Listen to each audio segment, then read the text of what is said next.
Magandang araw, Pilipinas! Welcome sa paborito niyong health program kung saan pag-uusapan natin ang mga tips para sa mas malusog na katawan at mas masiglang buhay. Dadalhin namin sa inyo ang latest health news, expert advice at mga simpleng paraan para alagaan ang inyong kalusugan. Kaya stay tuned at sama-sama nating tuklasin kung paano maging healthy at happy sa gitna ng ating busy lifestyle. Dito lang sa Health at Home.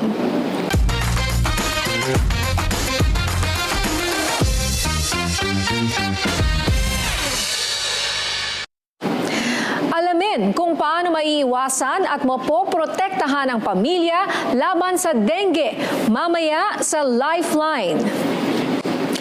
Tuklasin kung paano protektahan ang ating fur babies laban sa heartworm disease only on Power Paws. Perfect creamy mixed mushroom soup recipe para sa cozy days. Subukan mamaya sa Healthy Bites. Small space, big burn. Easy cardio exercises na pwede kahit sa maliliit na lugar. Alamin mamaya sa Fit Zone. Sizzle and grill. Samgyupsal spots sa Pasay City para sa masarap na family feast. Silipin sa #FamBam.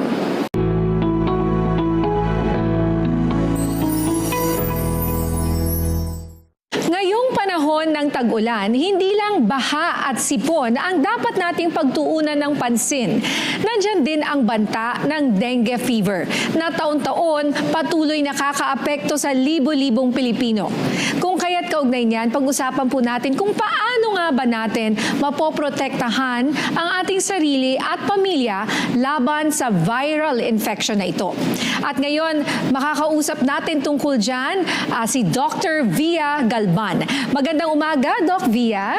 Good morning, Ms. Nina, at sa lahat po ng ating manonood. Magandang umaga po.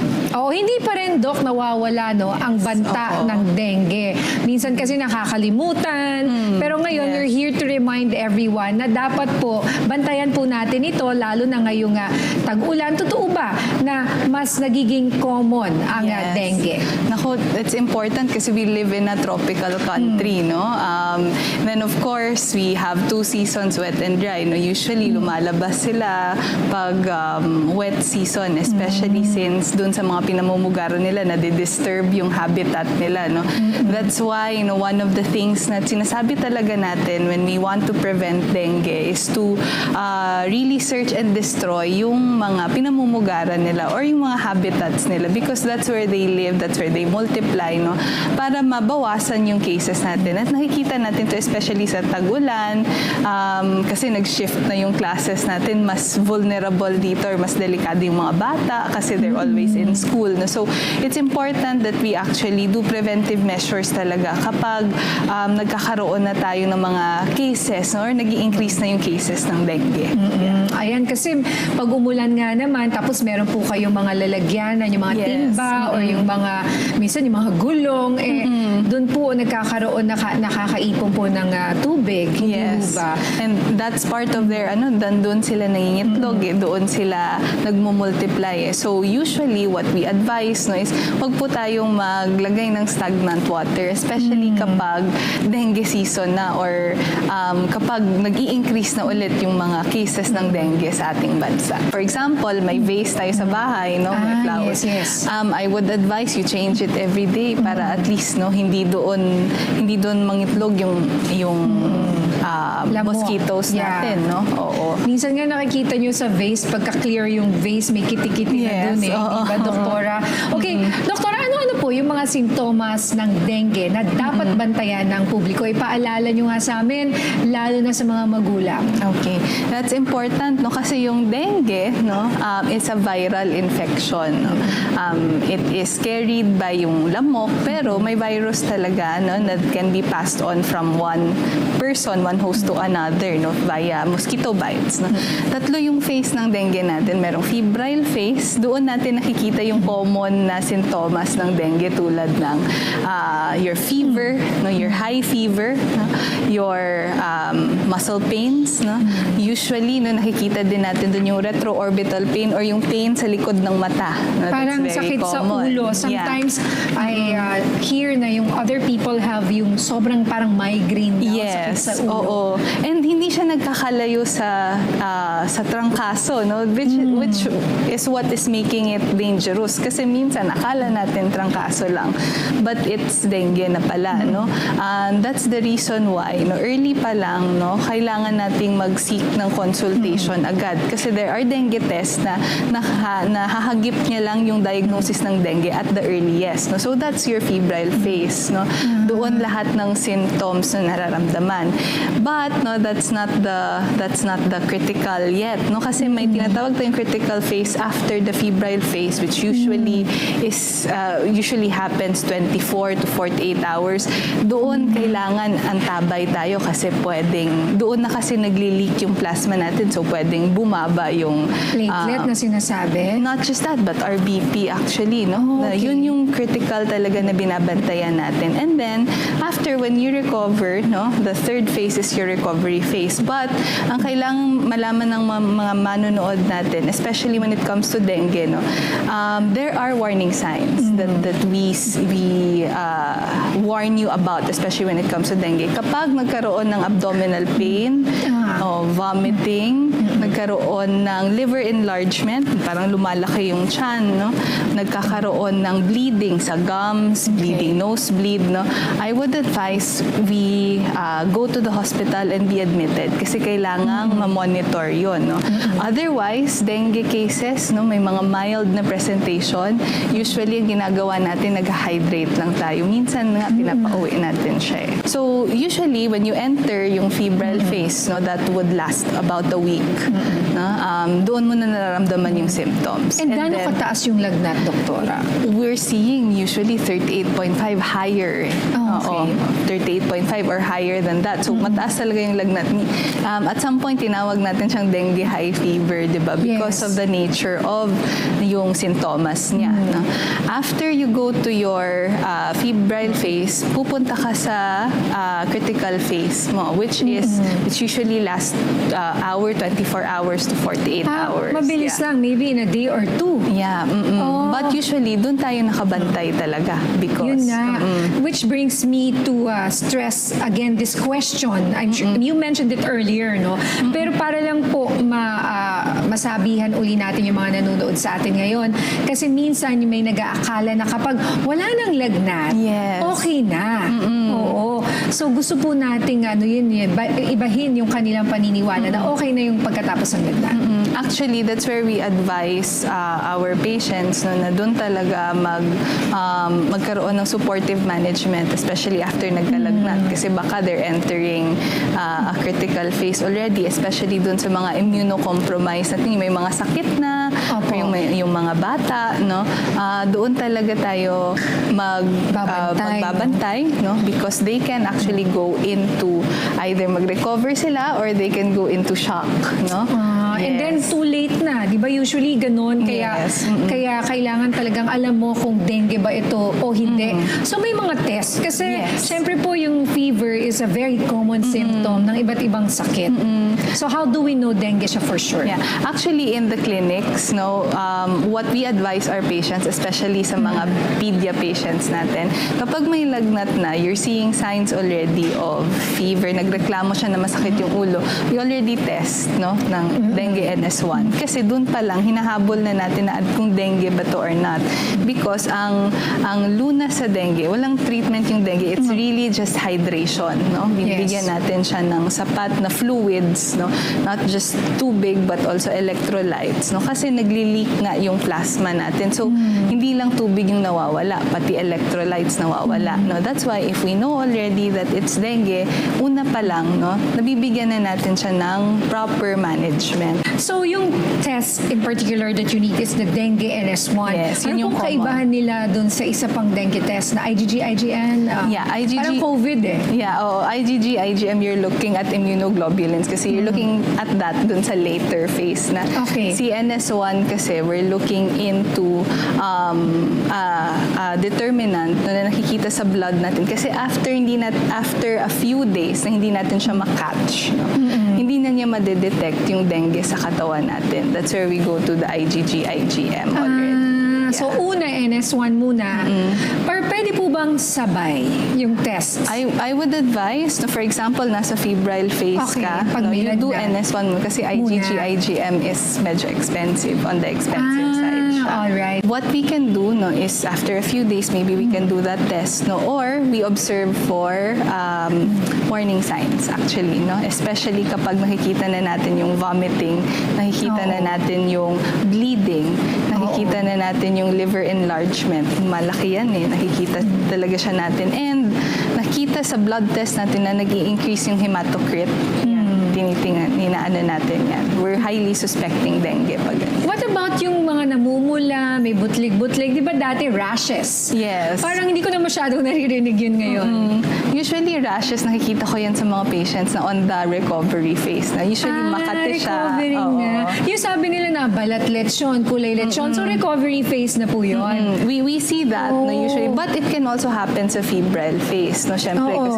kasi you're also experiencing. Yeah. Oo. So it can be sa yung may fever na phase or pagaling na. Yes, oo. But pag ganon, no, we usually give antihistamine, no, Ay, para for the may kasamang kate yan eh. So we give antihistamine for symptom management. For dengue talaga, most people recover. So Yes. para hindi mag-worry yung mga manonood natin. We really recover.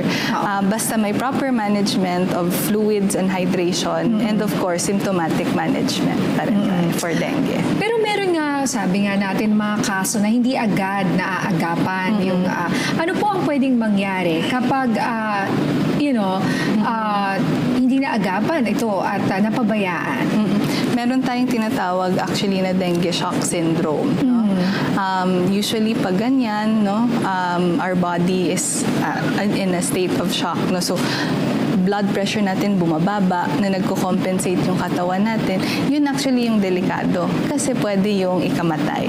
Sino bang mga at risk or mas masama ang epekto sa kanila ng dengue kapag natamaan sila nito? Right, oo. There are people who are actually at risk of dengue, the immunocompromised, the usual mga bata. But for those who have had dengue already, may Yun. 4 na serotypes yung dengue. Yun, So, yes. if you already had the first one of the serotypes, you're immune to that. No? Oo. Pero you're not immune to the Sa tatlo others. pa. Oo. That's why yung next mong dengue episodes are more severe. Hindi man severe, Yes. but more it's worse than Sabi, your first one. yes, opo. Because you're not immune to that serotype. No? Okay. And mas yung katawan mo, hindi prepared yung katawan mo kumbaga to fight that particular virus. No?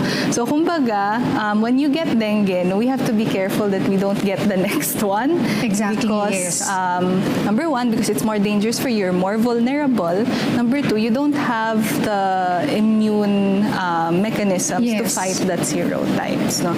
But altogether, no, ayaw nating magka-dengue kahit once. Oh, No? opo. That's the reason why we always have to be more on the preventive side talaga. Important talaga na we keep in mind yung tinatawag na 4S ni Yes. DOH, no? So you search and destroy, no? Yung pinamumugaran, no? Dapat walang lamok. Number 2, no, is you seek early consultation all the time, no? Number 3, no, you always have to do protection, no? Observe protection measures, no? Yung may mga may mga insect repellents, no? That can be used sa mga pabaunan natin yung mga anak Or long natin, sleeves, no? di ba? Oo. There was a time, I think, no, na I think the schools were mandating na naka-long sleeves Yes. yung mga bata, no? And finally, no, we say no to too fogging only if walang outbreak. Kapag may outbreak, then that's where we do fogging. Alright. Nako, maraming salamat, Doktora. Thank you for all the reminders. O, tandaan po natin ha, mga kababayan, we can have dengue 4 times po. Hindi porket nagka-dengue ka na. So may 3 beses bang pwede. Kaya hindi po tayo immune talaga, no? So, Doktora, maraming salamat Thank you po very muli. much, Ms. Nina. At Thank you. ingat-ingat po ang ating mga kababayan, no? Lalo na yung mga maliliit na bata. Thank you, Dr. Bia. Thank you. Thank you very much. At mamaya naman sa Power Pause, isang sakit na sanhi ng parasitic worms ang aalamin natin na nakakaapekto sa puso ng ating alagang aso at pusa. Sa pagbabalik yan ng programang numero 1, ang kalusugan ng pamilyang Pilipino. Health at Home.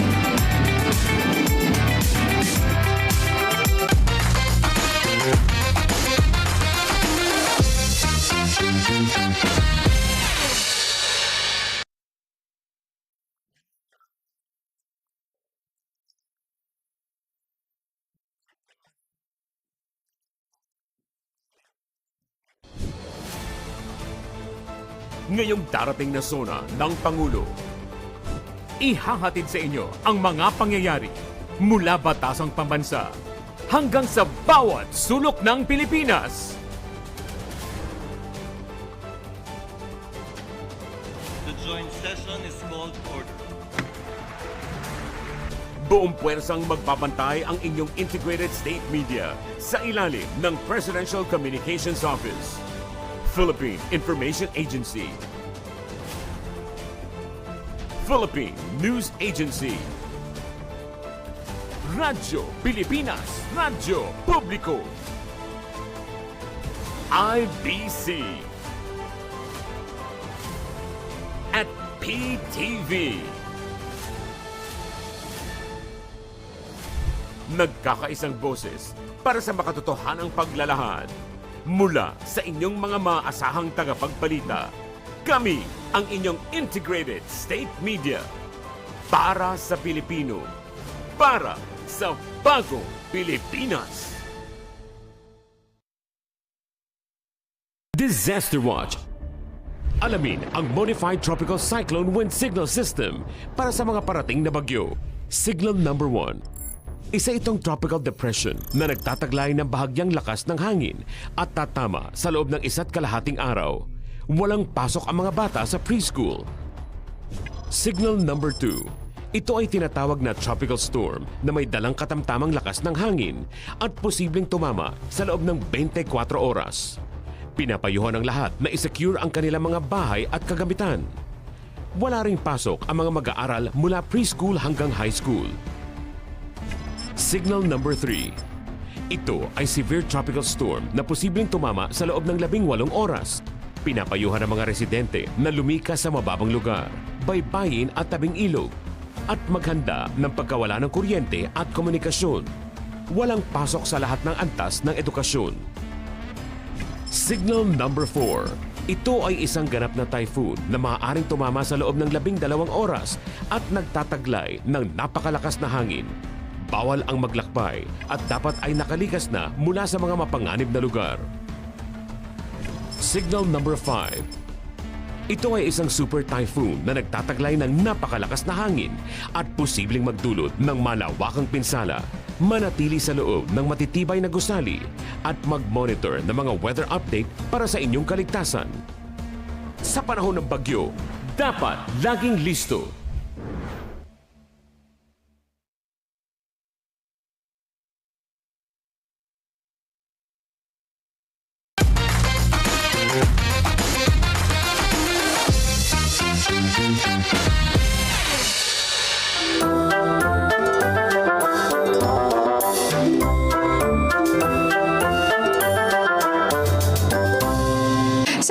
Ito, pag-uusapan natin ang isang seryosong sakit na maaaring makaapekto sa mga alaga nating aso at pusa, ang heartworm disease. Isa itong parasitic infection na kung hindi maaagapan, maaaring magdulot ng matinding panganib sa kalusugan ng ating fur babies. At makakasama natin ngayon ang veterinarian na si Dr. Zara Rosuelo upang bigyan tayo ng mga mahalagang impormasyon tungkol sa heartworm. Magandang umaga, Doc Z. Good morning. morning, Maminya. Welcome back again and again. Yes. Oo, thank you for always being here. Marami talagang for parents ngayon na kailangan malaman kung ano bang mga sakit na pwedeng makuha ng kanilang mga alaga. So, para po sa kaalaman ng lahat, ano nga po ba ang heartworm at paano ito nakakaapekto sa ating mga alaga? So, ang heartworm, from the name itself, heartworm, so it lodges doon sa heart ng ating pets, your dogs and cats. So, it is a disease that is transmitted from animal to an animal, from between species through a mosquito bite. So, it needs an vector. No? Okay. Pero syempre dun sa areas where there is winter, syempre nare-reduce nito yung spread ng disease because the mosquito, diba, they cannot parang live or thrive during those extreme cold weather. Ano-ano po ang mga sintomas na dapat bantayan ng pet owners para masabing, naku, baka may heartworm na tong alaga ko? So, mag-start tayo dun sa basic. Kasi once they are infected or once the pet already has the heartworm o yung infective na larva, your stage L3 na larva from the mosquito bite, hindi naman siya kaagad nagpapakita, Maminya, ng symptoms. Walang symptoms yes, at first? So dun sa mga sa staging ng disease, your first stage, hindi pa kaagad. Yun yung tinatawag na asymptomatic. Parang wala siyang symptoms. However, pagka na-progress na siya or dumami na yung worms doon sa katawan ng ating pet or naka-lodge na siya mismo doon sa pulmonary vessels ng heart, then you now start seeing signs and symptoms. So ano yung mga basic na signs and symptoms na makikita? Una, exercise intolerant. Siyempre, hihingalin yung dog or cat. Ano pa yung susunod? Dyspnea or nahihirapan siyang huminga or coughing. Pwede rin. So once the dog and cat show these signs and symptoms, best na dalahin na siya sa vet para ma-check at masabi doon sa veterinarian na may mga ganito siyang signs and symptoms. Ano kaya ang pwedeng maging sakit? Lalo na kung medyo chronic na. Lalo na kung initially akala natin typical na ubo lang from a bacteria or fungal infection. Pero kapag mas persistent na siya, and extreme doon sa mga nag-progress yung disease, yung mga extreme stages, so minsan meron ng kakeksya na nakikita or pumapayat na yung ating pasyente. So bakit Your dog payat and yung cat. aso at pusa mo? Kain naman siya ng kain. Kain, Hindi naman yes. kulang yung binibigay mo, no? So maari pong sintomas po yan. At kapag napansin na may sintomas pong ganito, paano po ito dinadiagnose? May mga tests po ba na kailangan gawin? So definitely, so when you bring your dog to the vet would immediately take a thorough history. Importante yung history. Kailan pa siya nagkaubo?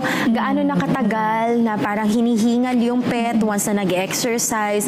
Or gaano nakatagal siya from the last time na nabigyan ng preventives? Okay. So may prevention kasi siya. So ano po ba yon? So usually, from the history, kukuha tayo ng blood. I-check natin yung dugo ng pasyente. So we now have yung tinatawag nating mga antigen test kit for heartworm. So tinitest yan pagdating blood sa lang pala. clinic. Okay. So pwede rin doon sa blood na kinolekta na yon from your pet, natingnan siya sa microscope kung nandoon ba yung baby na heartworm or yung microfilaria na tinatawag. Yes. Wait. So, ganun kadami yung baby worm na kahit konting drop of blood lang ay makikita mo? Oo. Kasi feeling ko, but if yung nakuha mong blood, wala dun yung worm. Yeah. Tapos na dun sa, di ba? So on the vet side, there's a specified time or best time for you to collect the sample. Okay. So dalawa yan when you diagnose. So you can do the microfilaria tests. May mga technique tayong ginagawa as veterinarians para nang sa ganun from that large amount of blood that you collected ay ma-extract mo from there yung baby na heartworm or yung microfilaria na tinatawag. On the side of testing dun sa antigen na tinatawag natin, may test kit na rin na ginagamit. So it will just say kung positive or negative. And then yes. dun mo makikita. Okay. So paano, Dok, pag hindi na agad usapan. Gaano po kalala o kadelikado ang epekto ng heartworm sa katawan ng ating mga alaga? Definitely, it's life-threatening. Kasi di ba, Ma'am Nina, it lodges sa heart. So it's the circulatory system that is being affected. So sometimes magkakaroon ng mga cardiopulmonary na clinical signs, and yung sabi ko nga, pag worse talaga, they really lose the weight. Pumapayat talaga sila, nagiging exercise intolerant, nagiging purplish yung kanilang mucous membranes kasi hindi na properly na oxygenate yung buong katawan. So it's really life-threatening pag hindi ito naagapan or kapag hindi ito agad na-treat. Alright, so speaking of treatment, sakaling may heartworm ang ating fur babies, ano po ang proseso ng gamutan? At gaano ito katagal? So medyo matagal ang ginagawang treatment, yes, oo. Pero ang good news naman is that, number one, it's preventable. So sana ma-prevent na natin bago pa tayo umabot doon sa treatment or cure. Kasi it's preventable naman. So we give as early as 4 to 8 weeks of age. Pwede na mabigyan ng heartworm prevention ng ating dogs and cats. Ano yun? Vaccine? So meron siyang, there are different forms of the medicine. So may oral form, may spot-on na form for your cats na pwedeng ibigay doon sa ating mga pasyente. Kasi when the time comes na kunyari, worst comes to worst, nagkaroon na nga, may isang mosquito lang doon sa area ng barangay mo na may Tapos daladalang may ganon. heartworm. So magkakaroon na talaga ng outbreak. So once there is already a dog that has the heartworm infection, it takes time for us to treat because hindi naman agad-agad basta pwede nating patayin yung heartworm na yan na nakalodge doon sa blood vessel because it can affect the cardiovascular system of the animal. Hindi naman to kapag namatay yung worm, because the worm, Ma'am Nina, if you believe it or not, can really grow at hanggang 6 inches. Ang Yeah. haba. So yun yung parang average niya na. Average is 6 inches? Oo. So imagine that long, tapos Nasa heart? Oo. nakalodge siya sa blood vessel mo ng heart.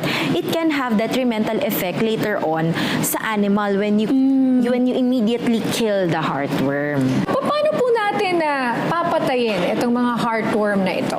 So the most recommended way to treat the heartworm is through slow killing. Slow killing. Yeah. Okay. So at first, we prescribe antibiotics doon sa ating pasyente na dog, and then after 4 weeks of that antibiotic with steroids, and then we inject what we call melarsomin, which kills the adult heartworm.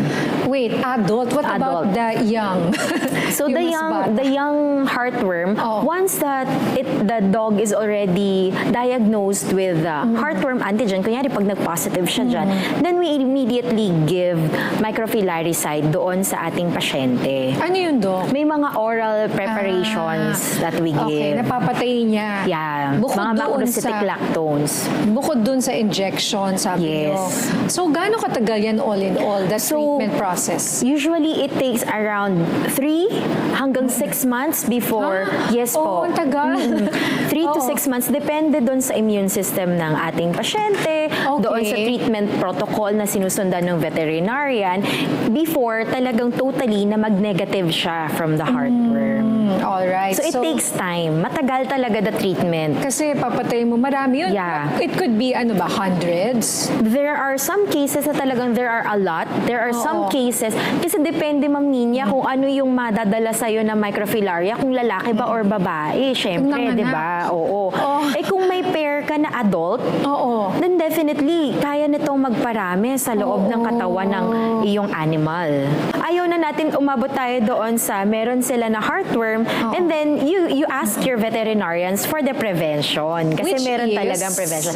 Mga oral preventions that we have in the market. May form siya ng oral, yung iniinom lang na tablet ng mga pets. Meron din yung spot-on or pinapatak lang doon sa ating pets. Oo. So, hindi vaccine to? Yeah, hindi siya Hindi siya vaccine, but it prevents. Yes. Pag nilinis nyo yung sabi nga kanina na no, search and destroy, not The just breeding. for the humans, but pati rin po Also for animals. sa ating beloved pets. Alright, Doktora, lastly, what's your message sa mga fur parents para mas mapangalagaan ang kalusugan ng kanilang mga alagang hayop? So dahil napaka-seryoso at malala itong sakit na ito, best talaga is to have a prevention. Yung prevention, hindi yan matutumbasan kahit na may treatment itong heartworm disease, no? Kasi syempre, once the heartworm is already there in the heart, it can cause detrimental effects doon sa heart. Pwede niyang masira yung wall, yung lining, yung blood vessels ng heart ng ating mga pets. So best is to prevent, and with prevention, syempre, nandun na yung parang peace of mind mo na hindi magkakaroon yung aso mo ng heartworm kahit na magkaroon siya ng encounter, kasi syempre hindi naman natin mapipigilan na huwag kagatin ng lamok ang ating mga animals. Ang hirap ng search and destroy. Pero talaga, oo, maganda na covered mo lahat, malinis, merong prevention. Yes. Yung gamot. Yeah. Okay. Maraming salamat. Thank you so much, Dr. Zara Rosuelo sa pagbibigay ng mahalagang kaalaman tungkol dito sa heartworm disease. Thank you, Doc. Thank you. Up next, sa Healthy Bites, isang creamy, comforting, and delicious recipe naman na creamy mixed mushroom soup ang ituturo sa atin sa pagbabalik yan ng programang top priority ang kalusugan ng pamilyang Pilipino. Health at Home.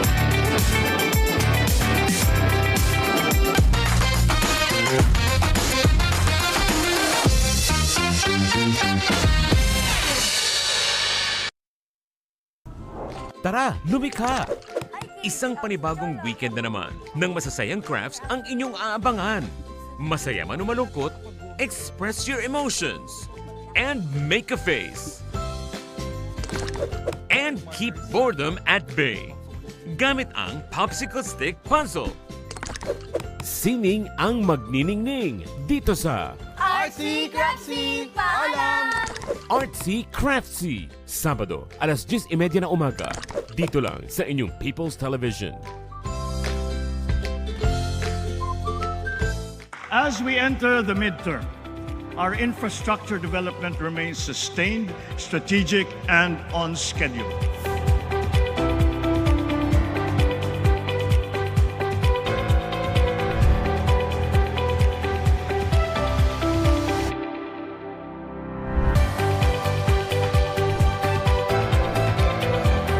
The expedited processing of our infrastructure flagship projects under the Build Better More program shall also follow suit. We will make sure that the right-of-way issues are resolved in the most equitable, efficient, and expeditious manner so that these will not get in the way of our infrastructure development.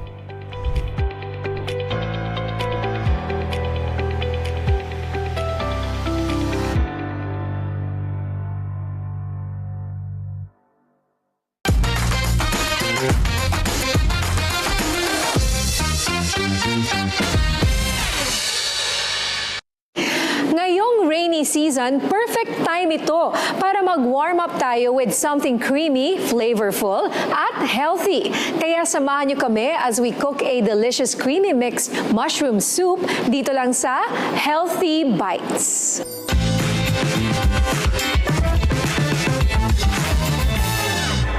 Thank you, Nina. Magandang umaga sa inyong lahat. I'm Chef Philip at ngayong araw magluluto tayo ng easy, healthy recipe na swak for the whole family. At ito ang mixed mushroom creamy soup.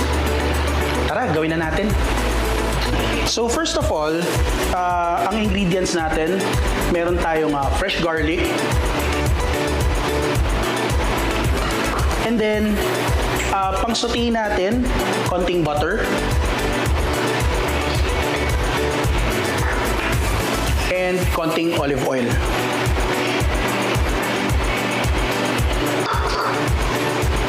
And then sisindihan na natin. Nang sa ganon, maiwasan natin na masunog ang ating garlic just in case marami tayong ginagawa, di ba? So, pwede natin naman na hindi muna sindihan yung ating stove. So, itong mixed mushroom soup, inspired to ng mga different kinds of mushrooms, lalo na kung tayo nagpapaka-healthy, gusto natin ng alternative sa mga meat. Usually kasi ang ginagamit na alternative for meat is mushrooms. So kaya ngayon, gagawa tayo ng sobrang healthy na soup without losing that meaty flavor. Then mag-a-add tayo ng konting sliced white onions. Not so much kasi baka ma-overpower naman nung aroma ng onions yung ating mushrooms. Kaya konti-konti lang. So continue tayo sa pag-saute. Again, all ingredients readily available sa inyong favorite grocery stores or sa mga palengke. So ngayon na medyo lumalambot na yung ating onions, we can add yung ating mixed mushrooms. So itong mixed mushrooms natin, for those who are not familiar, meron tayong mix dito ng shimeji mushrooms, shiitake, king oyster mushrooms, and may konting enoki. So ngayon, tuloy tayo ng saute hanggang yung mushrooms natin lumambot.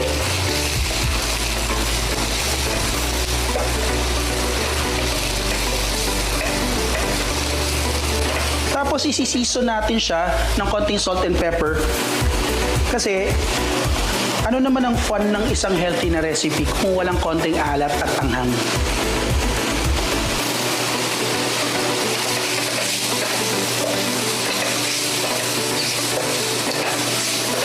So if you ever find na yung mga sinosote nyo na ingredients medyo dumidikit sa ating kawali, pwede naman tayo mag-add ng konti pang olive oil.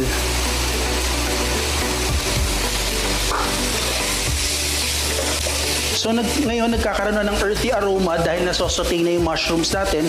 Nagkakaroon tayo ng meaty na amoy. Pero syempre, without the meat.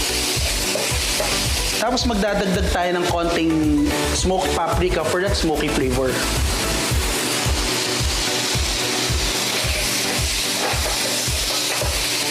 Yan. So konti na lang, almost ready na. So ngayon malambot na yung mushrooms natin and yung onions natin. Papatayin ko na to ang stove natin. So ngayon, we can get ready to transfer sa ating blender. Since yung mga mushrooms natin medyo malalaki, kahit i-hand chop natin siya, hindi siya lalabas na creamy kasi magkakaroon siya ng mga chunks. So, ang aim natin dito is magkaroon tayo ng creamy na soup. So, transfer ko na.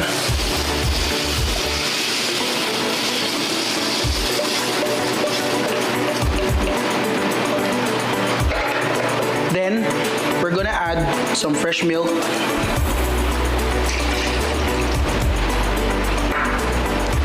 Some all-purpose cream.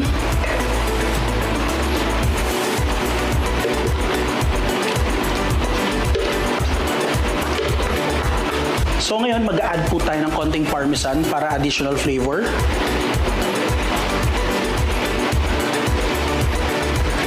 Tapos, another pinch of salt and another pinch of black pepper.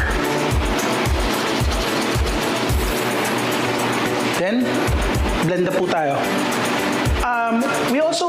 I usually add ito pong sesame oil, pero this is optional kung wala sa bahay.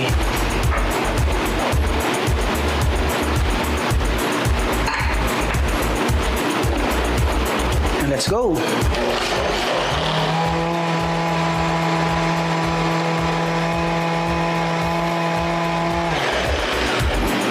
So yan. So since tapos na tayo mag-blend, lipat na natin siya sa ating soup bowl.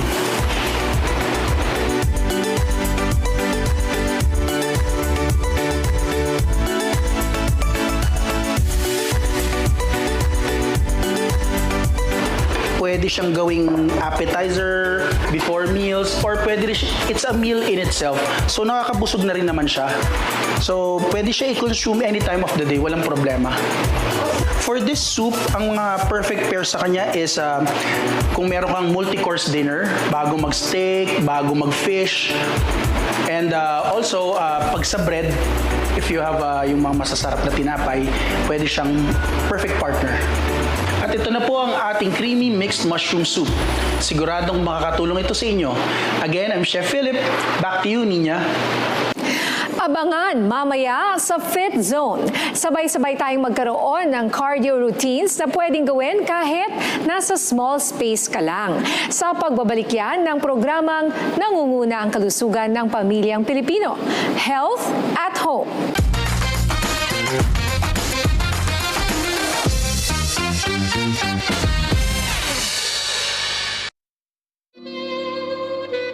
Saksihan ang isa na naman natatanging pagtatanghal.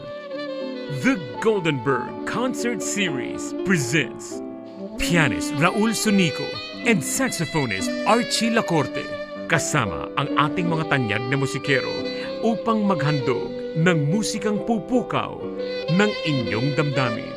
The Goldenberg Concert Series dito lang sa inyong People's Television.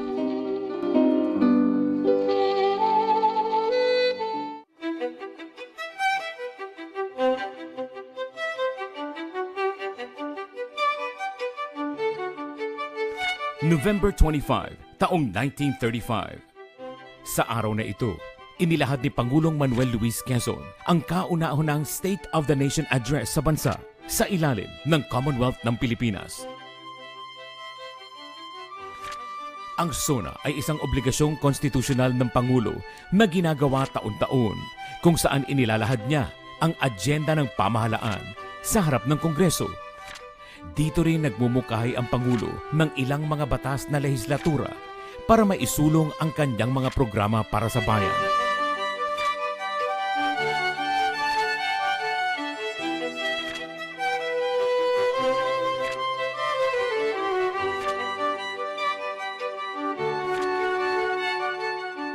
Ang obligasyong ito ay nakasaad sa ika-7 artikulo ng Saligang Batas ng 1987 na nag-aata sa Pangulo na mag-ulat sa Kongreso sa pagbubukas ng bawat regular na sesyon nito.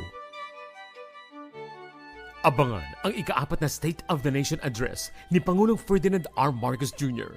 ngayong Hulyo dito sa inyong PTV.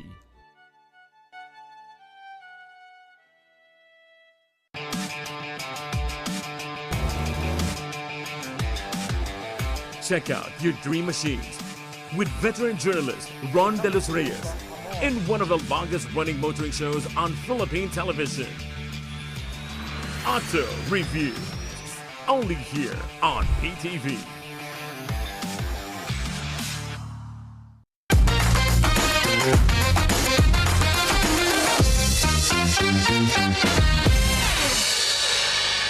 Alam mo ba na hindi mo na kailangan ng malaking space para mag-exercise at maging fit?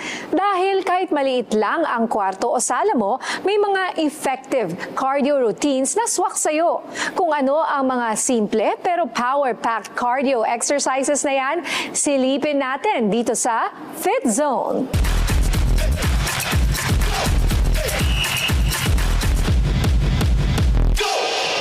Thank you, Nina. Ako po si Coach Failan. Kasama ko po si Coach Ray of Fit Lab. Ngayong umaga, tuturo ko sa inyo ang ilang easy exercises na pwedeng gawin kahit sa bahay lang. Kaya tara, let's start. This one we call the jumping jack or stationary jumping jack. So first, in a standard jumping jack. Coach Ray. Okay. So this one's involved yung ating lower legs, yung upper body. It's a cardio exercises na involve yung ating heart at ating lungs. So you can do this for 20 repetitions and 3 sets.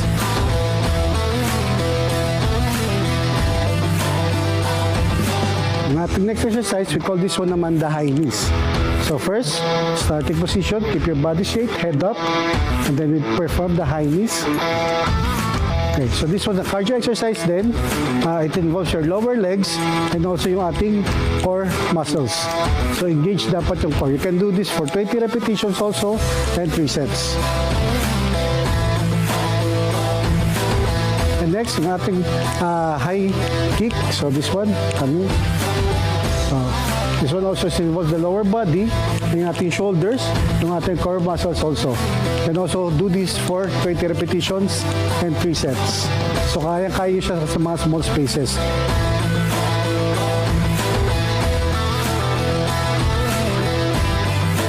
And then we also will give you some exercises for your upper body. So Coach Ray, we call this one the push-up. So, sa mga lalaki, dapat ganitong starting position. Engage yung ating lower legs, yung ating core, yung ating shoulder. So down. Okay, up, down, up, inhale, and then exhale.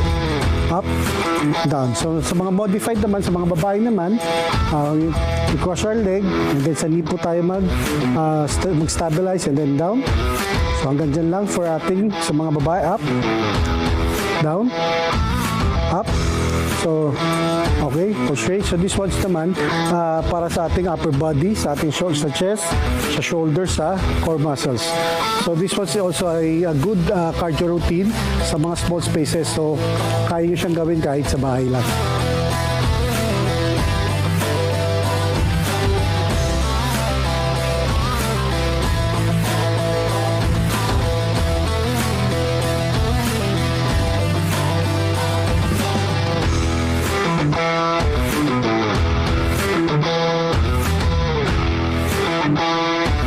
And that's it, di ba? Sobrang easy lang at pwede niyong gawin sa inyong mga bahay. So maraming salamat po sa inyo muli. Ako si Coach Frylan with Coach Ray.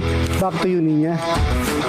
Kung isa ka sa nagka-crave ng samgyup, huwag mo na palampasin ang binisita naming Korean Grill House na located lang dyan sa Pasay City. Sa pagbabalik yan ang programang number 1 ang kalusugan ng pamilyang Pilipino. Health at Home.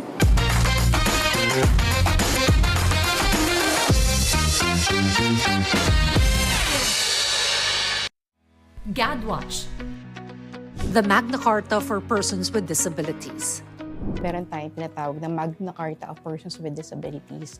So dito sa Magna Carta, pinag-uusapan yung principle or prinsipyo ng mga karapatang pantao ng mga persons with disabilities. Currently, we have 10 types of disabilities. Magkakaiba sila ng mga pangangailangan. Sa mga kababaihan na may kapansanan, titignan natin dito yung intersectionality na, diba, merong gender-based biases. Tapos meron siya another level of marginalization kasi may disability ito mga kababaihan na to. Double yung struggles nila and burdens din nila is kakaiba din sa mga typical ng mga kababaihan. For example, wheelchair user na kababaihan, kung walang rampa, paano yung accessibility ng mga health services? Hindi accessible ng mga toilets. Mas paigtingin dapat sa gender and development yung intersectionality pa. Hindi dapat naiiwan yung mga kababaihang may kapansanan. Sa Quezon City, we're implementing full automation ng ID registration. We're trying to provide initiatives per disability, per age group, per sex distribution. Kami yung unang nag-employ last 2023 ng mga persons with disabilities dito sa Lungsod, Quezon. Almost 300 persons with disabilities. So after that, may mga pumunta na sa amin ng mga private companies and they were employing persons with disabilities. Regular yung aming pag-endorse sa kanila. We call this the Kasama Ka sa QC and we provide training programs, no, such as Safe Space Act, disability awareness and sensitivity, yung job readiness ng mga persons with disabilities. Currently, we're working on the issuance of a unified persons with disability ID. This is to ensure also that the benefits and privileges afforded to persons with disability are not also abused and that it is given or extended to those really deserving and are in need. Yung ating mga persons with disabilities ay tinutulungan din po natin sa mga iba't ibang programa at serbisyo ng DSWD like the assistance to individuals in crisis situation. Meron din po tayo mga cash for work activities for persons with disabilities. Hindi dapat PWD kasi people first. We focus on the person, not on the disability. Person with disability siya. GADWatch.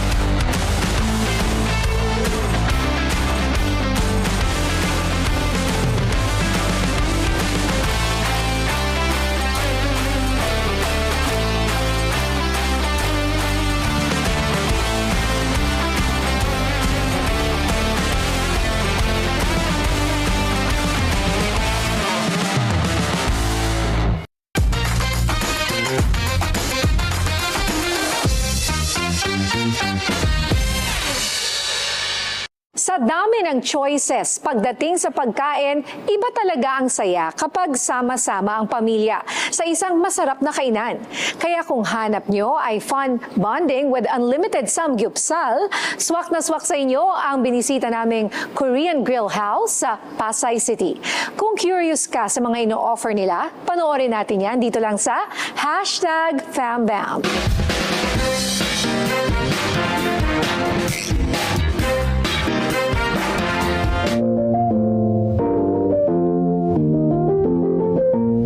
Are you looking for grilled food to celebrate with your friends and family? Don't worry, because we finally found a perfect place to celebrate your wins in Pasay City.